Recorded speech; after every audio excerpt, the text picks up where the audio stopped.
Hello everyone, welcome back to Raj talks. Parimala and co writer director Pandiyaraj. പുള്ളിയുടെ മുൻകാല സിനിമകൾ എടുത്ത് നോക്കുകയാണെങ്കിൽ ഇനി പല പല ജോണറുകൾ ട്രൈ ചെയ്തിട്ടുള്ള ഒരു ഡയറക്ടർ ആണെങ്കിലും ഇപ്പോൾ പസംഗ പോലുള്ള ഫാമിലി ഓറിയന്റഡ് സബ്ജക്റ്റിലും സോഷ്യൽ റിലവൻസ് ഉള്ള ഒരുപാട് കോമഡിക്ക് പ്രാധാന്യം കൊടുക്കുന്ന പുള്ളി ഒരുപാട് ജോണറുകൾ ട്രൈ ചെയ്തിട്ടുണ്ടെങ്കിലും പുള്ളിയുടെ ഫിലിമിലെ ഒരു കോമൺ ട്രൈറ്റ് എന്ന് പറയുന്നത് കുടുംബ ബന്ധങ്ങളും കോമഡിയുമായിരിക്കും. അത് ഭയങ്കര രസമായിട്ട് പറയുന്നുണ്ട്. ഇപ്പം ചില സിനിമകളിൽ അത് പാളിപ്പോയിട്ടുണ്ട്, ബട്ട് സ്റ്റിൽ എവിടേക്കോ ഒരു നന്മയുള്ള ഒരു കുടുംബ ബന്ധങ്ങൾക്ക് ഭയങ്കര വാല്യൂ ചെയ്യുന്ന, ഇടയ്ക്കെങ്കിലും നമ്മുടെ സത്യനന്ദിക്കാട് പോലെ ഇങ്ങനെ സിനിമകളൊക്കെ വരണം എന്ന് തോന്നുന്ന ഒരു ഡയറക്ടറാണ്. എനിക്ക് അതുകൊണ്ട് തന്നെ പുള്ളിയുടെ സിനിമകളോട് ഒരു പ്രത്യേക ഇഷ്ടമുണ്ട്. ഇപ്പൊ ശിവകാർത്തിനെ വെച്ച് ചെയ്തൊരു പടമുണ്ട്, പേര് ഞാൻ മറന്നുപോയി, പക്ഷെ അതും രസമാണ്. ആ ഫാമിലി ഡൈനാമിക്സ് ഭയങ്കര രസമാണ്.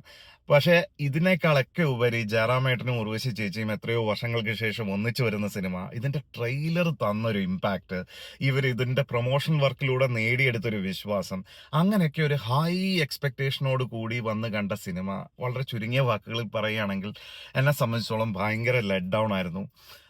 എനിക്ക് ഒരു ഫസ്റ്റ് ഹാഫിന്റെ ഒരു മുക്കാൽ ഭാഗം വരെ ഇഷ്ടപ്പെടുകയും അതിനുശേഷം ഈ പടം വേറെ എങ്ങോട്ടൊക്കെയോ സഞ്ചരിക്കുകയും ചെയ്ത പോലെ തോന്നിയ ഭയങ്കര വിഷമമുണ്ട്. വേണ്ടായിരുന്നു. കുറച്ചുകൂടെയൊക്കെ നല്ല ക്രിസ്പാക്കി ഷോർട്ടാക്കി എടുക്കാൻ പറ്റുന്ന ഒരുപാട് എന്താ പറയുക, നല്ല രീതിയിലൊക്കെ കൊണ്ടുപോകാൻ പറ്റുന്ന ഒരു കഥയെ ഒരു പക്ഷെ ഒന്നുമില്ലാതെ എങ്ങും എത്തിക്കാതെ എവിടേക്കോ പോയി എന്തൊക്കെയോ പറഞ്ഞ് തീർത്ത പോലെ തോന്നിയ ഒരു ചിത്രം. ഇനി അങ്ങോട്ട് പറയുന്നതിൽ തീർച്ചയായിട്ടും സ്പോയിലേഴ്സ് ഉണ്ടാവും. ഞാൻ ഈ പറയുന്നത് എൻ്റെ മാത്രം ആസ്വാദനത്തിന്റെ പുറത്താണ്. സോ തീർച്ചയായിട്ടും സിനിമ കാണാൻ ആഗ്രഹമുള്ളത് തിയേറ്ററിൽ തന്നെ കാണുക എന്ന് ഞാൻ റെക്കമെൻഡ് ചെയ്യും. കാരണം ഞാൻ പറഞ്ഞത് കൊണ്ട് മാത്രം നിങ്ങൾ ഒരു ഡിസിഷൻ എടുക്കരുതെന്ന് എനിക്ക് വളരെ നിർബന്ധമുണ്ട്. കാരണം എൻ്റെ സിനിമകൾ ഒരിക്കലും എൻ്റെ സിനിമ റിവ്യൂസ് ഒന്നും ഞാൻ ടൈറ്റിൽ ഇടുന്നേ ഉള്ളൂ, പക്ഷെ ഇതെല്ലാം എൻ്റെ ആസ്വാദനം മാത്രമാണ്.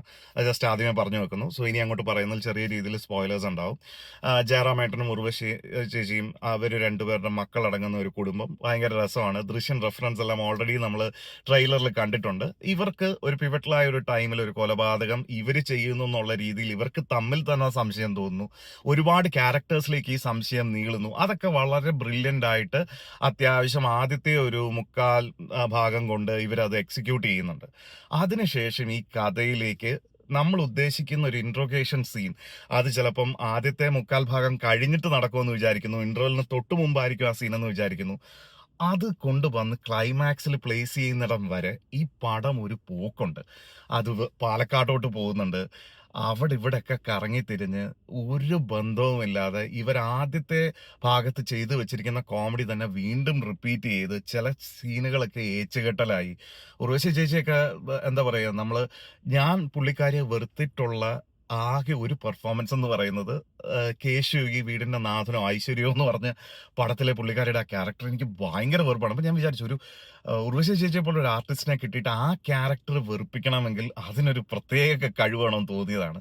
പക്ഷെ ഇത് അത്രയ്ക്കൊന്നും വന്നിട്ടില്ല. തീർച്ചയായിട്ടും ഇവര് ടുവേർഡ്സ് ഫസ്റ്റ് ഹാഫിലും ക്ലൈമാക്സിനോട് അടുപ്പിച്ച് ആ ക്യാരക്ടർ കിഡിലമായിട്ട് വന്നിട്ടുണ്ട്. പക്ഷെ ഇതിന്റെ ഇടയ്ക്കുള്ള ഈ കോമഡി ഓവർ ഡൂയിങ് പരിപാടി ശരിക്കും ബോറടിപ്പിക്കുന്നുണ്ട്. ഒരു ടയറിങ് വാച്ച് ആയിട്ട് തോന്നി. ഭയങ്കര എന്താ പറയാ, അത് കുറച്ചുകൂടെയൊക്കെ എക്സ്പെക്ട് ചെയ്തു. പിന്നെ അതുപോലെ തന്നെ ഈ അടുത്ത കാലത്തായിട്ട് വരുന്ന സിനിമകളിൽ ഏറ്റവും തോന്നിയ കാര്യം എന്ന് വെച്ചാൽ ഒരുപാട് നല്ല സീക്വൻസുകൾ ആദ്യമേ ട്രെയിലറിലിട്ട് കാണിച്ച് ആ പടത്തിന്റെ എക്സ്പെക്ടേഷനും കാര്യങ്ങളും ഒക്കെ സെറ്റ് ചെയ്യുന്നുണ്ട്.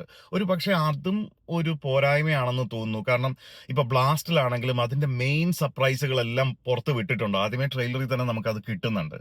അതുപോലെ തന്നെയാണ് ഇതിനകത്ത് ഒരുപാട് കാര്യങ്ങൾ, ഓക്കെ ഇനിയിപ്പോ ഈ സീൻ വരുന്നത് നമുക്കത് അപ്പോഴേ ഗസ് ചെയ്യാൻ പറ്റുന്നുണ്ട്. അപ്പോൾ അങ്ങനെയൊക്കെയാണ് എനിക്ക് തോന്നിയത്. എന്നെ സംബന്ധിച്ചിടത്തോളം ഒരു വല്ലാത്ത ലെറ്റ് ഡൗൺ. പക്ഷെ തീർച്ചയായിട്ടും സിനിമ കണ്ടവരുണ്ടെങ്കിൽ, എതിരഭിപ്രായം ഉണ്ടെങ്കിൽ തീർച്ചയായിട്ടും മാന്യമായി കമന്റ് ചെയ്യുക. സോ ദാറ്റ് അത് സിനിമ കാണണ്ട എന്ന് കണ്ട് എന്റെ റിവ്യൂ കണ്ട് തീരുമാനിക്കുന്നവർക്ക് തീർച്ചയായിട്ടും അതൊരു ചേഞ്ച് ആവട്ടെ. അങ്ങനെ ഇഷ്ടപ്പെട്ടവരുണ്ടെങ്കിൽ തീർച്ചയായിട്ടും പ്ലീസ് ടു കമന്റ്.